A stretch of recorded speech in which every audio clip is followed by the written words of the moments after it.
Our next panel, Connecting Education in the Workforce, is about to start. Always hate to interrupt good conversation, but there's great conversation that's going to occur right up on this stage.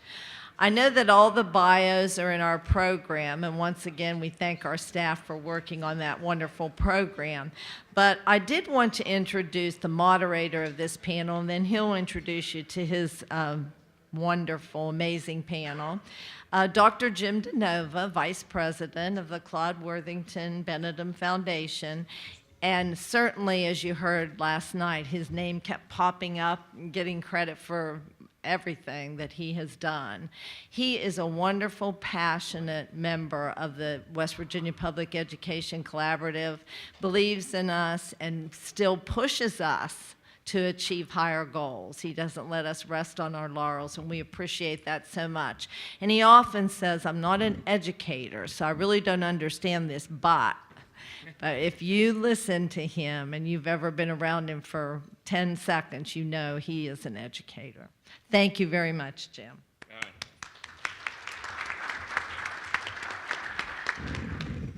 So I think the greatest lie or myth in conference planning is the 10-minute break.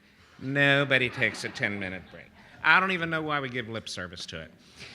So before we start this panel, I'd like to express my personal gratitude to Gail Manchin for bringing the Hunt Institute to West Virginia, which was the inspiration for the Legislative Summit, and I think each one is successfully greater than the other.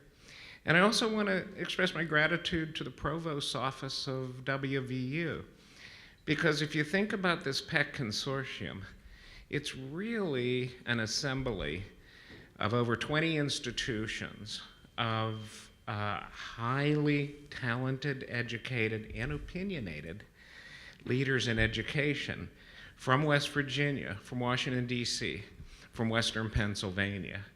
So herding that kind of crew of talent is a masterful task that I, again, express my gratitude to Gail as chair and Donna as executive director. But also, I wanted to mention the Provost's office because to provide a neutral forum and the academic license and freedom to be able to look at education reform issues that rise above political interest, to me is the true role of the academy, of the university model. So I want to thank you all for that. And I'm very excited about the work that PEC is doing moving forward. So this topic, which is connecting education to the workforce, really is going to focus on a couple of key elements around post-secondary credentialing in the workforce. And honestly, I couldn't introduce the topic better than Senate President Carmichael. Thank you so much for that introduction. That exactly frames the discussion we're going to have. So you're always welcome to come to Pennsylvania to present that speech. I live north of the Mason-Dixon line, if you can tell by the accent. So, the very premise for this panel is to look at what a meaningful preparation for the workforce looks like. And it really starts quite specifically around post-secondary credentialing, specifically and probably most frequently the associate degree and above. Because while a high school diploma can get someone a job, it's really the post-secondary credential, the associate degree, that really launches that person on a career. So we always have to look beyond the first job out of school to where the pathway will continue. And there's great interest, and I'm so happy to hear about West Virginia Invest as an approach to making sure that that associate degree is really the gateway to a career. And what we wanted to focus on in this particular panel are two elements. One, what are the financing kind of issues related to both tuition-free college education and dual credit college education. Now, dual credit early college is really about high school students being able to enroll in college courses through the community college system or other four-year schools. Both of these elements, affordability and also early access to post-secondary education, are really keys to streamlining that matriculation for students into that post-secondary training. And in my estimation, the more seamless that integration is, the more we're going to see a basic education system that's P14. That unlike the 12th grade education, which at one time had meaningful entree into the workforce, that's 14 now. And I think the sooner we recognize it and integrate those systems, the better. So we have a panel, and we're not going to do presentations by the day. We're going to have conversations. We decided democratically in a fun-filled conference call last week.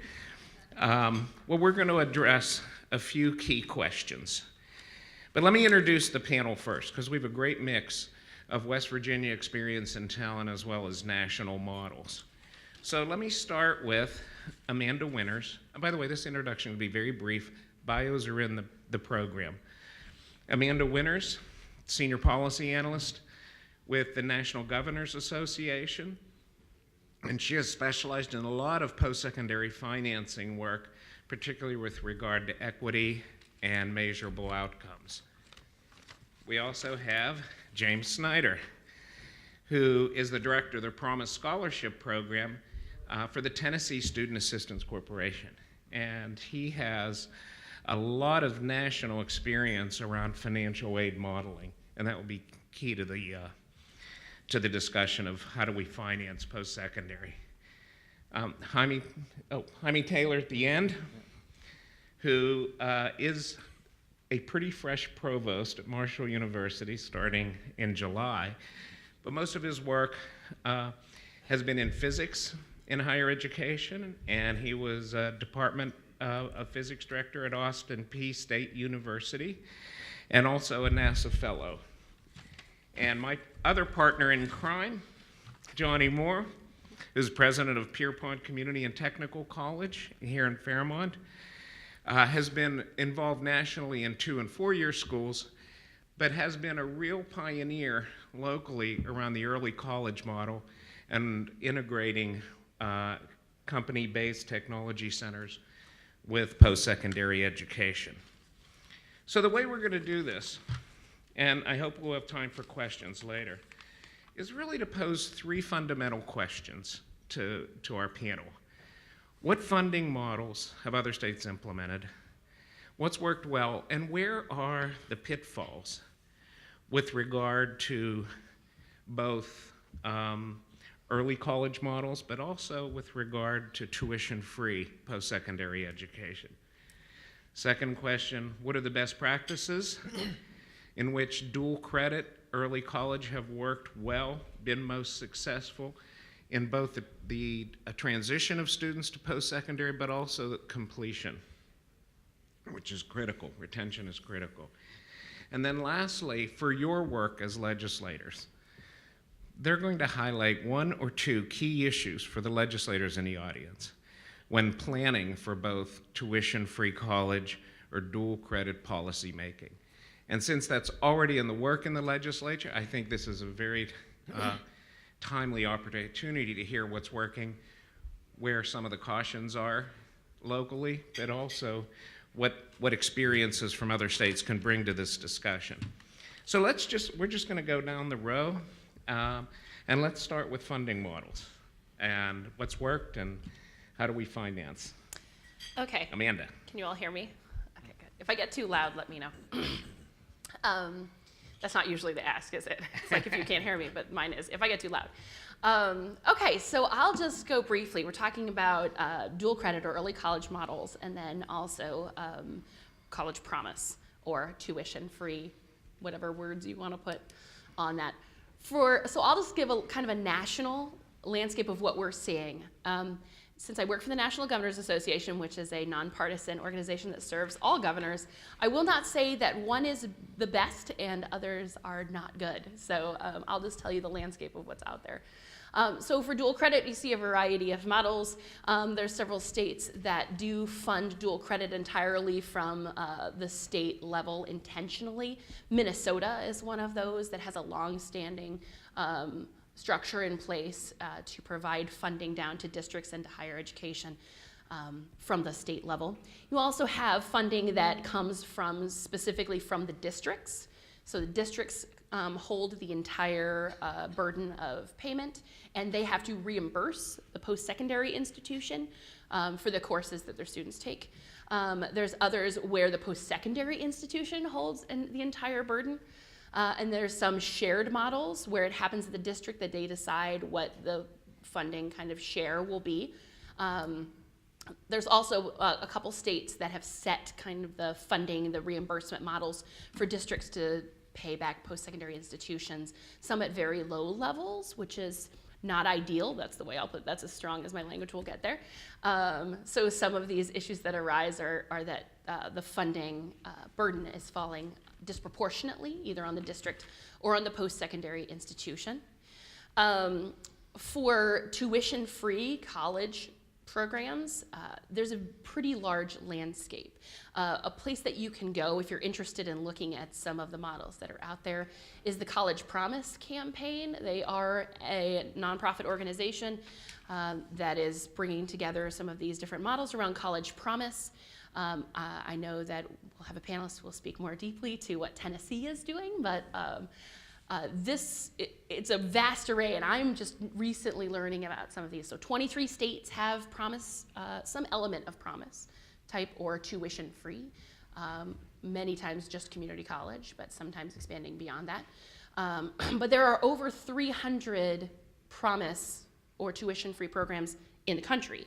So only 23 of those are state programs. The rest are regional, local, sometimes private, sometimes through chambers of commerce, sometimes through individual schools that are providing a promise for their region or for a certain number of counties or for certain folks at different socioeconomic levels.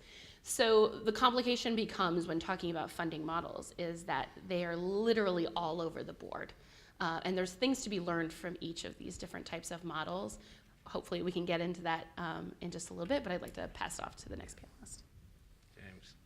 Thank you. So I want to start really by saying that while we have a model that has been wildly successful for us, one of the most important points to bring to any state is that, to Amanda's point, there are 23 other states doing it. There are multiple large, small entities, nonprofits, other counties, schools that are doing these things. It is not one model that can then be taken into another state because every state has their own needs to fit their own constituents. So while I will talk some about what we do and help to bring that to you guys, it's most important to know that serving your students with a tuition-free model, and I have to applaud Jim, we hear free college all the time. One of the first pitfalls we ran into, 2014, our governor stood up at a State of the State and told the constituents of the state of Tennessee that all high school students will go to school for free.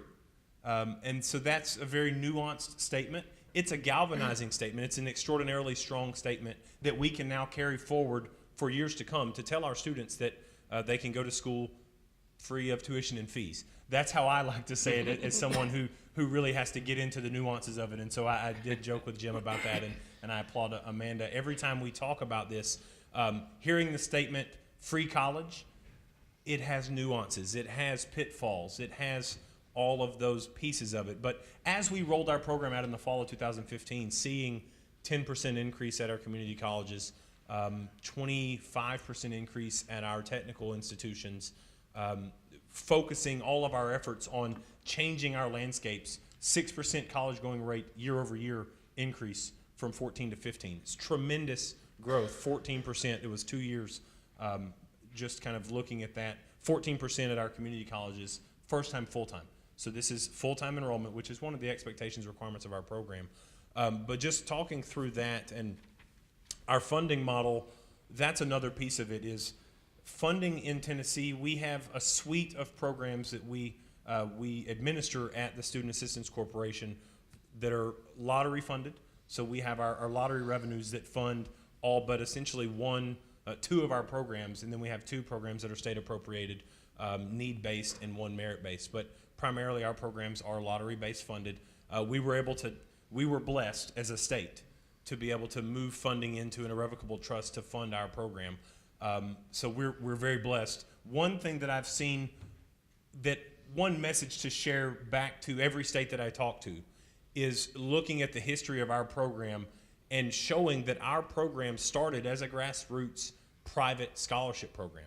We started in one county, Knox County, Knoxville, Tennessee, which happened to be the home of our current sitting governor, Governor Bill Haslam, this is his namesake program. But our program started in one county with a vision. And so that's the most important message that I can give to anyone. If you're struggling with seeing how to make this a statewide program, starting with the vision, if it has to start in one district or one county or one school so that you can have the success that can then be taken to a legislature to say, all right, here is our success model that we have built for our constituents in our state. Now let's figure out a way to upscale this across a state, and we can then see what it would cost. That is absolutely what our model was. It went from 1 to 6, I believe, to 21 to 95 over the course of 7 years. And so we made slow progress moving forward. And then our attainment, and we'll get into some of our overarching attainment goal as we move forward, but just kind of how our funding model, specifically for Tennessee Promise, has led into so much of our future and what we'll move forward with our attainment goals. So I'll stop there and pass it on as well. Yeah, thank you, Jim. I've been fortunate to have worked in, it's going to sound like Jim, it's hard for me to keep a chart, but I've been fortunate to have worked in several states, state of Florida, Texas, Arkansas, as well as West Virginia. And I think it's been stated before, there are several models out there as it relates around this notion of free community college. And I'm so pleased that as a state, we're beginning to look at that and explore that so we can make a difference in our state. So what I'll talk a little bit about is my knowledge of what's happening in the state of Arkansas, something that we may want to consider as we move forward with this notion of free community college. In Arkansas, basically what they do is the student enter into a written agreement with the Department of Higher Education. They receive monthly mentoring from a mentor from an organization determined by the Department of Ed. They have to complete at least 15 hours of community service each semester. The student receives the funding, and they also have to reside in the state for 3 years, consecutive years after they go through receiving the degree. And if a student decides that they no longer want to reside in the state and they leave, well, it automatically resorts to more of a loan they have to pay back. So that's something that we may want to consider if we move forward with the free community college ideal. My background is I'm new to West Virginia. I spent approximately 25 years in Tennessee, and James already talked a lot about the Tennessee model. I'm going to talk a little more about it from a educator standpoint and a university administrator standpoint, and some of the things that occurred to help make these things very functional. Before the free tuition for community college and technical schools was introduced, 5 to 6 years prior to that, we had a state funding formula implemented, and it was a 100% outcomes-based funding formula. I'm pretty sure it's still the only one in the nation that's 100% outcomes-based. And the reason why I bring that up is because that was instrumental in helping these other things that came along be successful. What this did was, being an educator, I could see inside the institution there was a huge change in emphasis from just getting students into the classroom to helping get them out the door and helping them graduate, and even thinking about what are they going to do when they graduate. It also then helped us to put, because if you have the right funding formula, which is very critical, and you want it to be very transparent, because as state legislatures, you want to say you want this funding formula to change behavior. And so if it's transparent, you can get the right behavior out of the universities. And so what it did is it actually encouraged the four-year institutions to work with the community college and develop pathways from the community college to the four-year school. And it also put some incentives there for the community college to work with the technical schools, which there's these 27 technical schools, and develop pathways for students starting at the technical school to get to the community college. And so basically that funding formula helped incentivize all these institutions to start working together instead of being forced into this. Once that was in place, this whole idea of free community college, right now I can already tell it's very concerning. In the state of West Virginia, the four-year schools are like, oh, what's going to happen to our students? I think having that other stuff in place on the front end really helped to get support from the universities for the free community college. And you want us to wait to talk about the dual enrollment? Or? Yeah, I want to hold dual enrollment, but I think this last point is really critical, particularly for policymakers, because West Virginia has more institutions of higher ed than any other state of the union. So there's an inherent competition for a limited, somewhat shrinking pool of West Virginia graduates. I'd love to hear a little more on your last point, but also if others have an opinion about that kind of funding formula as a possible response to sort of this inherent competition among systems. Go ahead.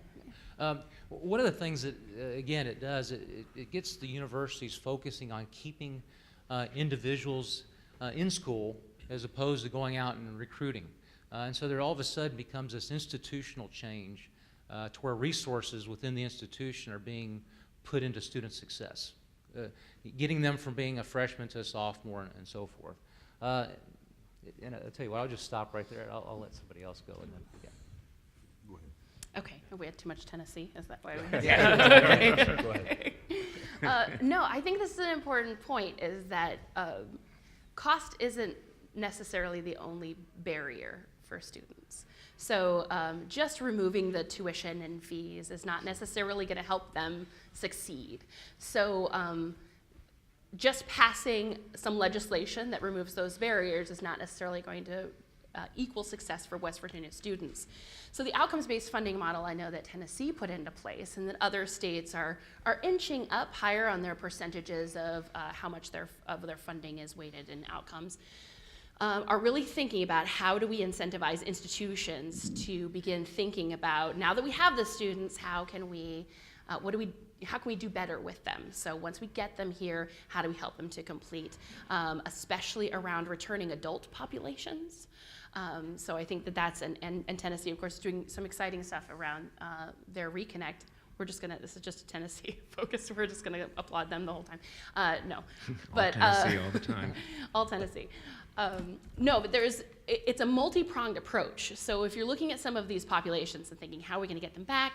How are we gonna get them through? Some of these outcomes-based funding models can incentivize institutions to really think about how they're prioritizing some of their services, some of the ways in which they offer classes, they schedule them for these different types of populations, they provide them some wraparound services. They begin to think creatively when they have some flexibility and they're given some incentive through funding.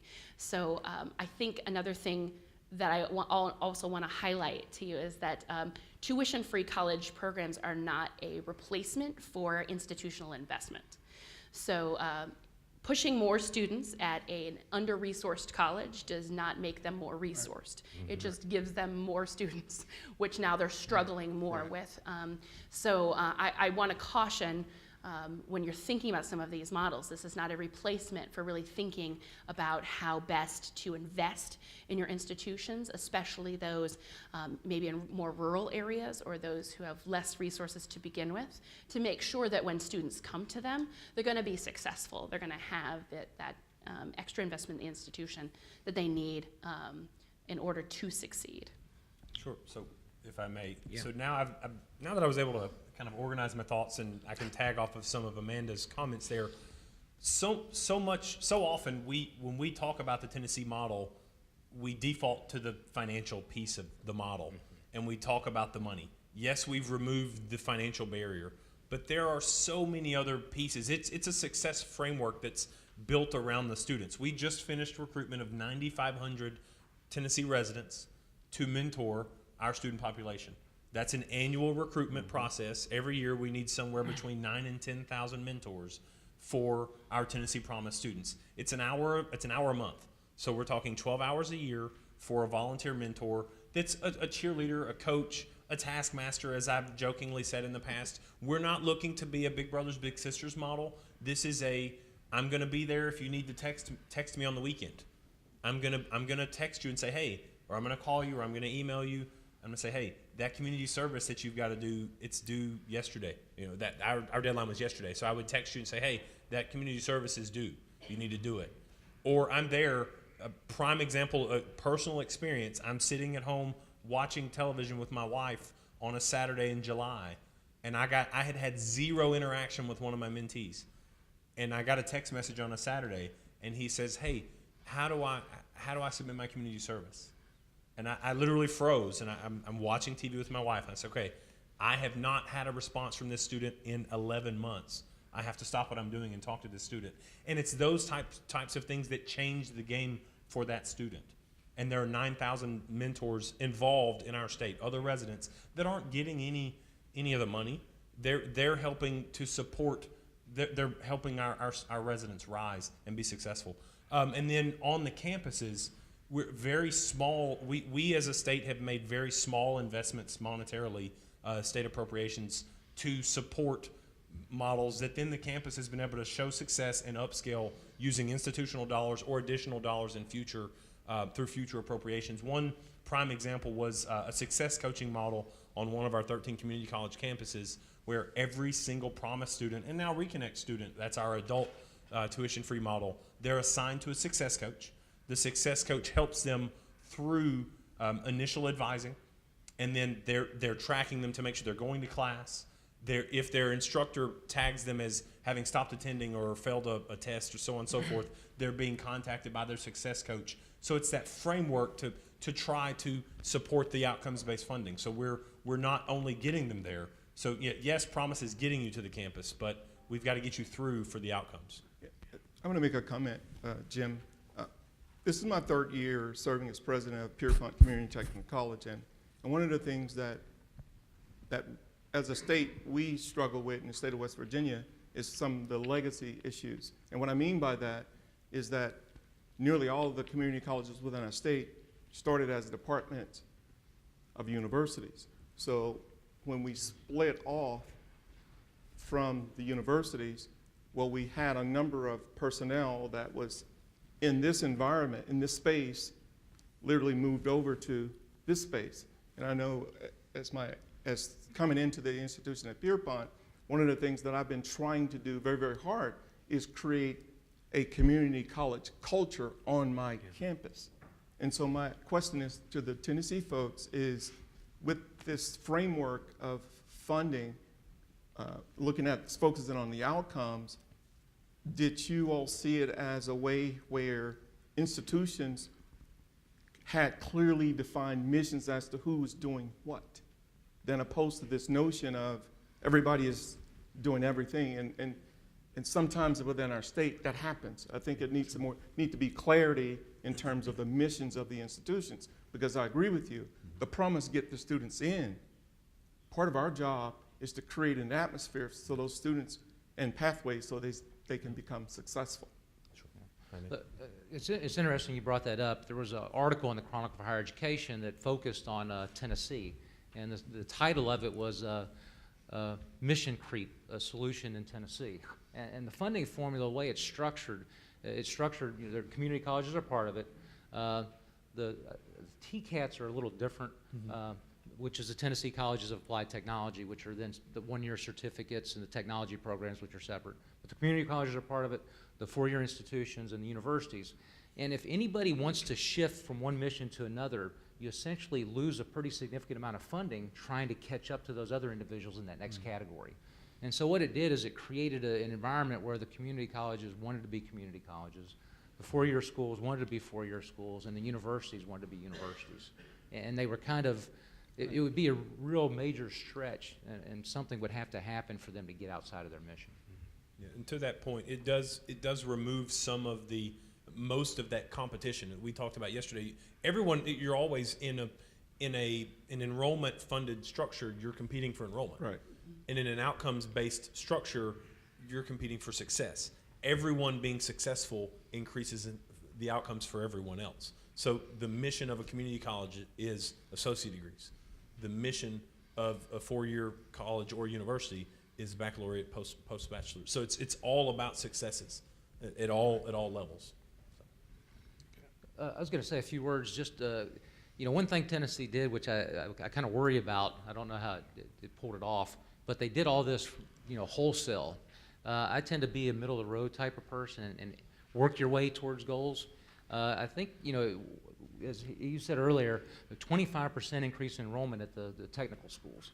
Where the real chance of moving a state forward, as several people have already mentioned today, are those trade schools. And those trade schools can go all the way from plumbing and electrician to welding, all the way up to industrial maintenance and mechatronics. These can be some very high-tech type of industries.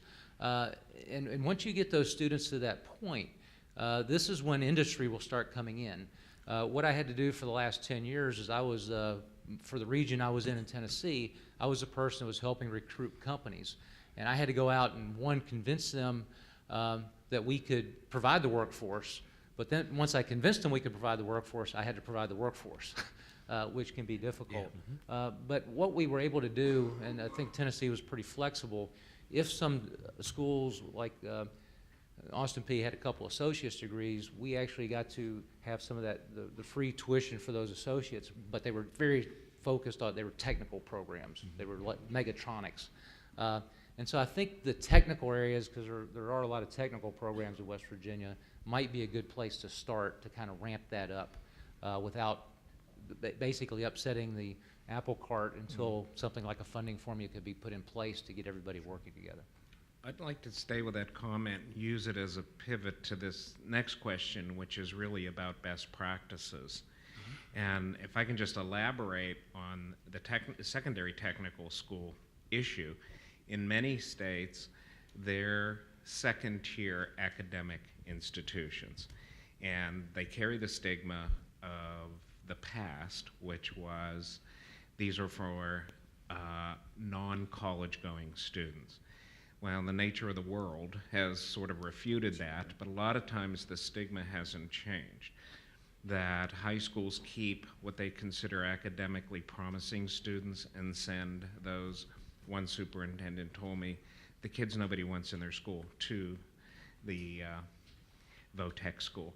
So there are models, and this is where I see a great opportunity around early college, where the community colleges can actually operate technical schools. They can be 9-14, 11-14, whatever, but it also reminds the technical education student that they need the rigor, academic rigor, that their peers do, who are going off to philosophy or language arts or whatever. So that's a little bit of an editorial, but those early college models are really changing career and tech ed at the secondary level, and Johnny's been involved in that. But let me ask you to comment more broadly on where there are best programs, best practices that really reaffirm academic rigor as well as career preparation. I could just jump in some broad perspectives here. One of the big elements that we're seeing that states are thinking about across secondary and post-secondary is work-based learning. So we're currently working with a consortium of, I believe, 18 states through the National Governors Association, who are focused on, through their governor's office and then their departments of education and organizations of higher education, thinking about how can they integrate work-based learning into their mostly high school. So start thinking about the continuum, thinking about like middle school exposure and finding out about jobs, and then in high school actually having internships and things as required. Some of them have built it into their college and career readiness indicators. for their ESSA plans and as having work-based learning experiences, and then how that branches over and how higher ed will then connect to those experiences and bring students in with a smoother transition into their institutions. So work-based learning is one of the big ones I see. Also, as was mentioned by President Pruitt a little bit earlier, Perkins 5 planning, the state CTE planning is something that everybody's thinking about right now, and state's thinking about what is our planning process going to look like. It's a relatively small program as compared to something like WIOA, which was huge, I'm sure, in all of your planning and with your state. But it's a little bit more nimble than WIOA, which is great. You can be a little bit more innovative. There's been some elements built into Perkins 5 to allow a lot of more braiding of funding or creative use of funding, which I think you should certainly capitalize on here in West Virginia, thinking about how to better bridge the career and tech ed at the high school to then degree programs at your technical colleges or at your regular four-year colleges and universities, using that as an opportunity to have some of these conversations around curriculum alignment and some of those pathways, especially at the regional level, where students can move into these more technical areas, and then universities can also be at the table to say, yes, we're excited about you going through this, say, mechatronics program, and then we have pathways open for you in these different areas after you've completed that. So it's seen as more of a continuum, which starts in the high school, but then universities can also provide their support and endorsement through some of this by being at the table during some of those planning processes.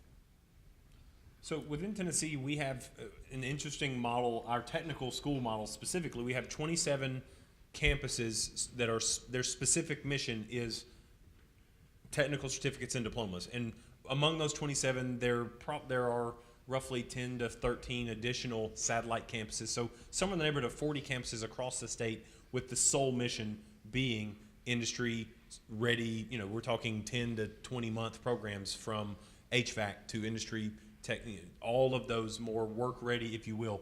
But as we talk about that, one point I try to bring up when we talk about talking through CTE or the technical pathways versus what some would call college, I always argue the point that anything after high school is college.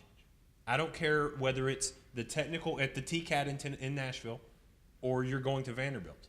Every bit of that is college for that student. So as we talk about tuition-free college in Tennessee, we talk about all of our programs after high school. It could be the TCAT for a 6-month certificate that got you that next level, or it could be going into a post-bac program at Vandy. So it's reshaping the conversation for us. One thing that I've started to see as we work with our parents of the students that we talk to is for 20 years now, we've talked to these parents about your student needs to go to the four-year college. And to keep the pendulum in the middle, we're trying to now talk about college as college. College is anything after high school that's going to help you advance yourself to make yourself more marketable, to make yourself more employable, whatever that may be. So it's helping. One prime example that I'm living right now, I had a student help the father do the FAFSA for the student. Student wants to go into automotives. Mom wants a student to go to the four-year campus. And so it's trying to figure out how we're going to navigate what the student knows that he wants to do to be successful and what the parent believes that the student needs to do to be successful. And it's finding the mix in the middle, because if we misplace that student at the four-year campus and that's not where he has no passion, no desire to be there, that may end up being an unsuccessful student who has been misplaced and has no passion there, which leads to a failure, if you will. So that's or a lack of success, not a failure, forgive me. But those are the types of things that we're working through in our state, and I really think it's across the country, is dealing with the definition of college and the discussion around what college really is and how we're reshaping that in the discussion. Jim, I think first of all, there's dual enrollment and dual credit is very popular, not just within the state of West Virginia, but nationally. I was reading a report where about 80% of high schools now have some form of dual enrollment programs. So there are many forms of dual enrollment programs. I think as a state, we have a tremendous opportunity to look specifically at what's called a career dual enrollment model. And you say, what does he mean by a career dual enrollment model? Well, what I mean by that is a model where you have, I mean, think about, I'll use example, North Central West Virginia. In North Central West Virginia, we have 8 to 9 career and technical education centers that are already associated with the high schools. And so one of the things that we did at Pierpont last year was we wrote a grant to the Benedum Foundation to offer to start what's called Pierpont Early College Academy. And the idea behind that is I was telling my board before proceeding with the grant, is that as institutions, we have to get away from what I call random acts of dual enrollment. And what I mean by random acts of dual enrollment is offering classes and getting credit attainment, but it's leading to nowhere. In this country, nationally, there is like $19 billion that's spent annually because of wasted credit, costing taxpayers about $11 billion. So the idea behind these career dual enrollment models is to allow students an opportunity as they're pursuing their high school diploma to be on a pathway to a degree program with a community college or a track to a certificate. I mean, think about it, as a state goal, we have that we want to educate or equip 60% of West Virginians with some form of certificate or degree. Right now, we're in the 30% top. Well, we're not going to get there if we're just relying on just a traditional format. We have to be creative, and we have the infrastructure in place. It goes back to your point of making sure that we're tying the pieces together to make that happen. So can I ask a follow-up question to that? And then, Jaime, anything you want to add, just interrupt. Yep. This question about having clear career paths and looking at the rigor of post-secondary education. There's been a lot of discussion about whether dual credit belongs to high school teachers who are teaching credit-bearing courses to students, high school students going to community college campuses, to community college faculty teaching in high schools or centers, to team teaching of high school faculty and college faculty. So there's a menu there, and I'd just love to hear all of your thoughts on where you see models or combinations that provide the best kind of rigor as well as career tracking. I'm going to finish up on the technology thing, and then I want to address that. Real quickly, just my background is very much student success because, again, the outcomes funding formula forced me to be. But when we looked at the technical schools, as you're looking at that, it's very important to how you structure them, not just how you set them up. In Tennessee, they were structured as cohort models, and there's all most of the average age of those students were 27 to 28. And so the first thing people say is, well, you can't do a cohort model for an adult. They got they got jobs, they got family, they got all this other stuff. But the reality is, and some of these were coming out of the military after having been in Afghanistan. They were willing to do it. It worked well. And with the cohort model, going from a standard model, you get about 15 to 20% success rate.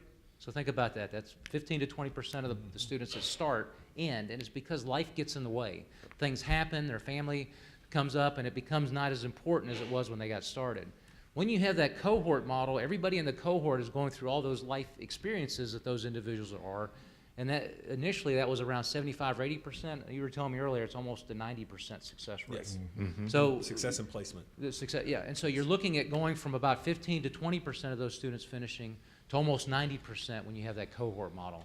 So that's incredibly critical. Now back to what we're talking about here. I just said that the average age of those students that are in those programs are 27 or 28. Well, the question is why? Because why are people waiting that long to do it? And what happens is, because I saw this for many years, students would go to a four-year school first. Things happen. They don't. They get it. As you said, some random courses. Yep. Things don't go well. They don't see themselves heading towards a career path. Then they go out and they're just working in the community. And one day they wake up and say, "There's got to be something better than this." And then they identify this technical training program, which happens to be free. So I'm like, why didn't they see that free pathway when they came out of high school? I think this is an area where West Virginia has a chance to be a national leader. Because I don't think people have discovered this yet. If we can change the perception, as we've been talking about, that this is a great career path for a lot of individuals. My two nephews are both, one into industrial maintenance, the other one in mechatronics. They're in their early 20s and they're making in the six figures. There is no shame in that. I mean, it's a phenomenal career path. They're both married, they have kids. You know, if they went into a traditional four-year program, they'd still be in college.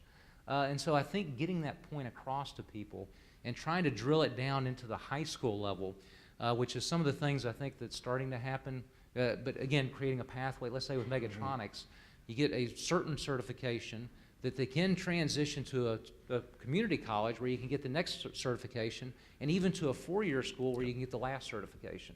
So it's not like you're choosing a different pathway when you go into that technical part.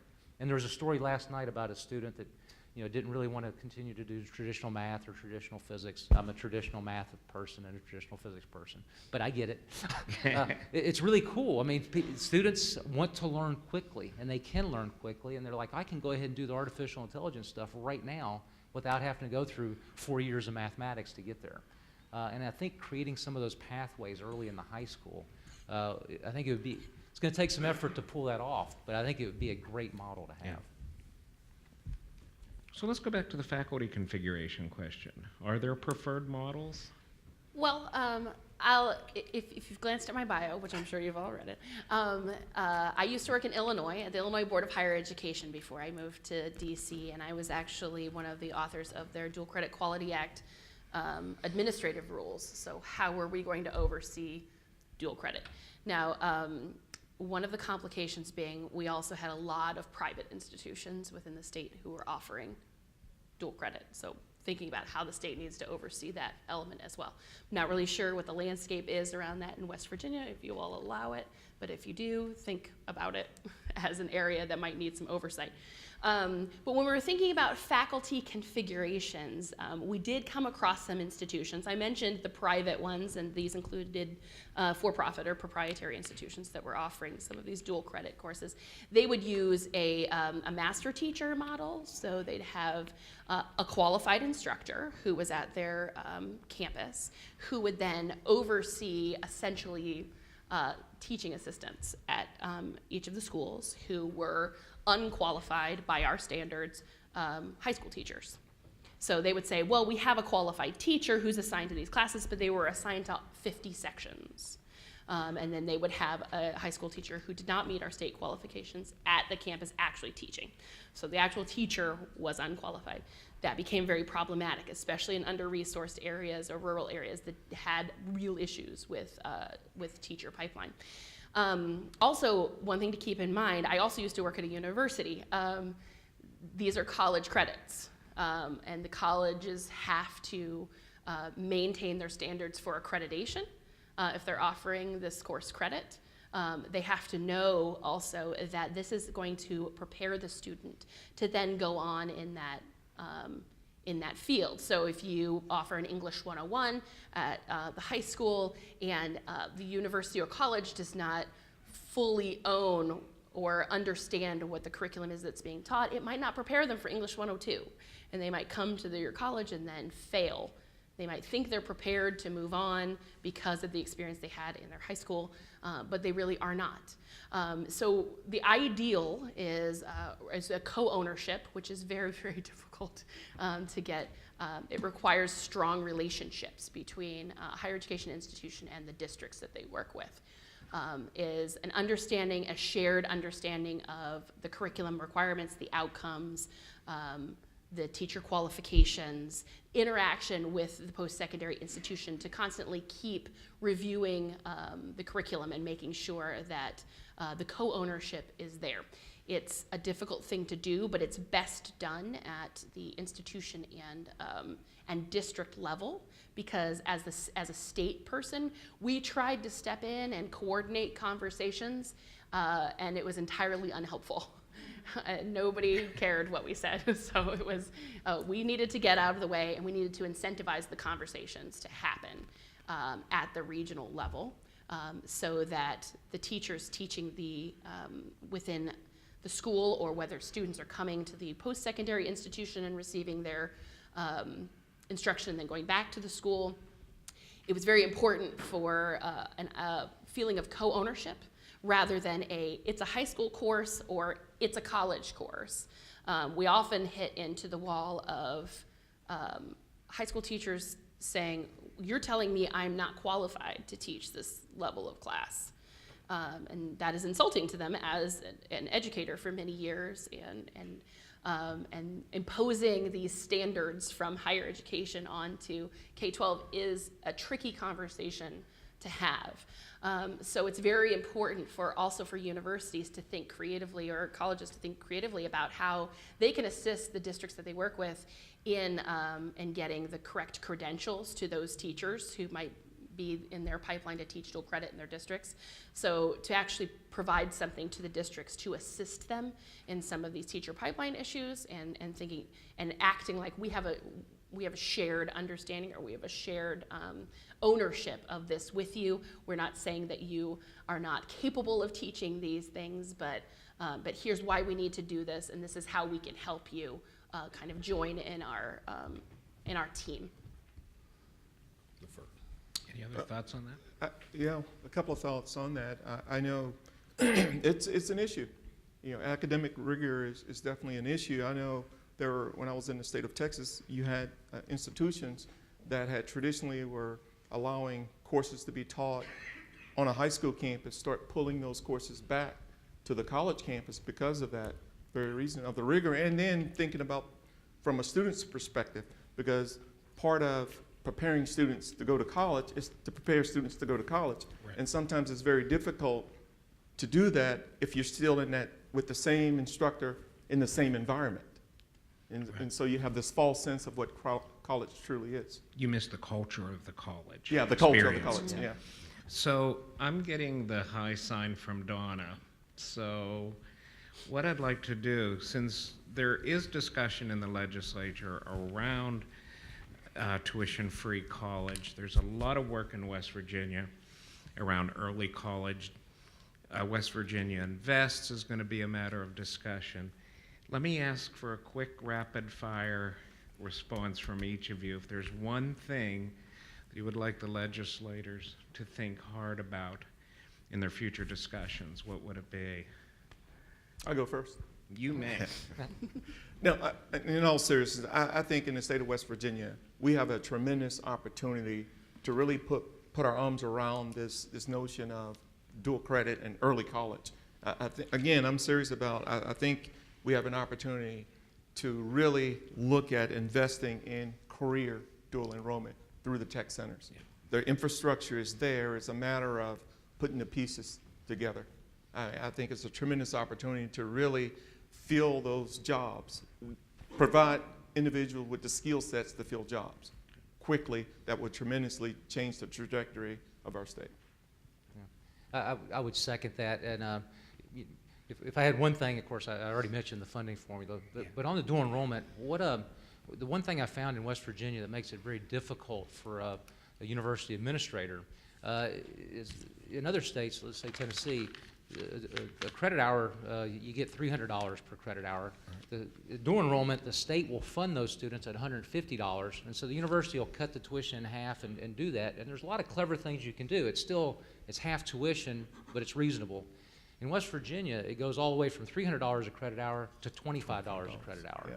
It's really difficult to do anything meaningful on $25 a credit hour, and then the student still has to pay it, and that's actually a burden for a lot of the students because it's still something.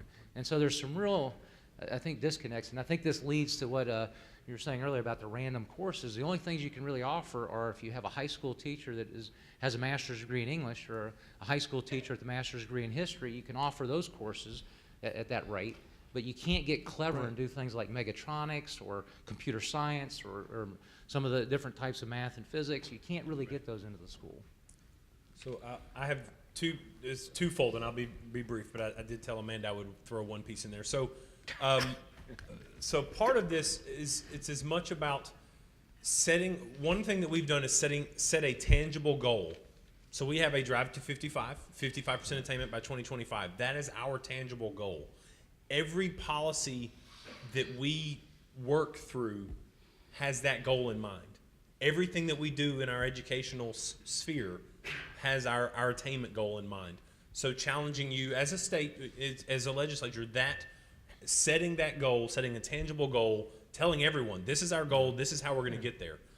That's the first piece. But the second piece is working with every agency, every entity in your state to go all in. So not only is this an educational attainment initiative, this is a workforce initiative.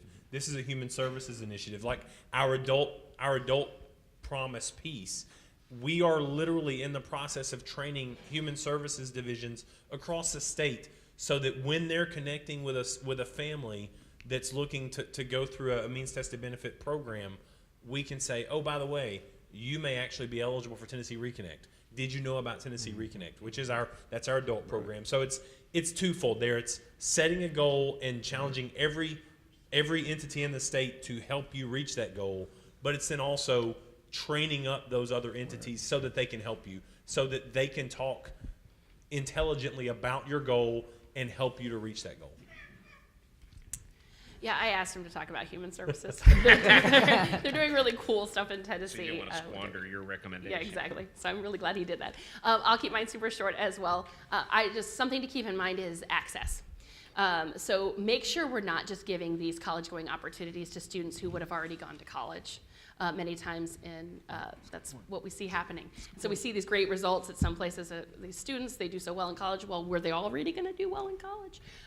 So making sure that however you structure what you do, it reaches out to those students who may have been on the cusp, or may have been thinking, maybe I'm not, prepared for college, or what are my options? So making sure access, and then also thinking about thinking of access in a little bit broader way. Thinking about your under-resourced districts or your rural districts who are having teacher pipeline issues.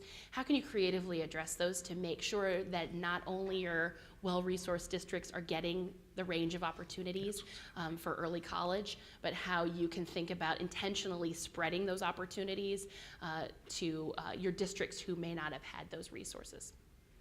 Great, thank you.